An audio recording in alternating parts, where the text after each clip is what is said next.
Hi! Welcome back to the Starting with Almendra series. I hope you're having a great day. In this video, you will learn the basics of the equivalence section. You'll see how useful equivalents are and how they can save you time when creating meal plans without losing any precision. We're located on your dashboard's home page now. To go to the equivalence section, you just need to click this icon on the sidebar. We're on the equivalence section now, and on this page, we will be able to view, create, edit, and delete equivalence groups. We have these 5 pre-filled groups, which are dairy, proteins, grains, vegetables, and fruits. All of those are extracted from the USDA, and as you can see, they contain a good amount of foods, like egg, peanut butter, or other. Let's go over this group and thoroughly explain it. This is actually super simple to read and understand. It basically means that one large egg is an equivalent of 1 tablespoon of peanut butter, and also equivalent to 1 ounce of cooked lean meat, etc. This means that whenever you place any of these foods in a meal plan and you see the equivalence option, you will be able to choose any of those as a replacement. Let's create a strict meal plan and place a food that belongs to the protein group to exemplify what I just said. We'll go to Anna Thompson's profile, scroll all the way down, and create a meal plan. Just click on the button and then on the green one. We select Strict and Create. We will just add dummy data for the calories and macros distribution. We save this for every day, and we click Next. Great! Now we are where we wanted to be. Let's now add one of the foods that belongs to the protein group, for example, egg. We will add it on every breakfast, just for simplicity.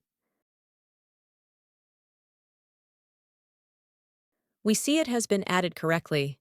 Now is where the magic happens. We can click the food itself, and this small tooltip shows up.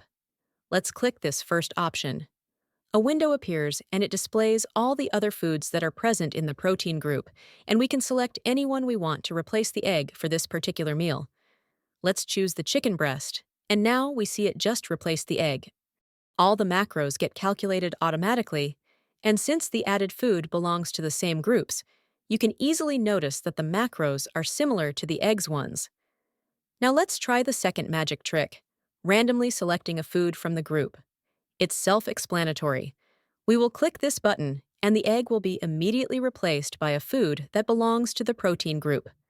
This food also gets its macros calculated automatically, and you can continue to swap foods until you get one you want to leave there. The last and best of the 3 ways to use the equivalence feature in your meal plan is to use the Copy with Equivalences button, which is shown once you click these 3 dots. The idea is the following. When you want to fill the meal plan with foods that are equivalents of the ones that are already present in one day, you use Copy with Equivalences. The simplest of examples is this one. We will copy Monday into every other day. We click Confirm, and we see that every other day has on their breakfasts a food that belongs to the same equivalent group as the one that was on Monday. Now just imagine if you had Monday full of foods. The meal plan would have been done by now. The lesson here is that you spend a good amount of time customizing your equivalence groups in the equivalence section, so you can then properly use them in the meal plans. Once you're done with the food selection in the meal plan, you can go to the summary section and send or download the plan as usually. I hope you have a productive day, and if you found this video valuable, please share it with your colleagues. See you in the next video.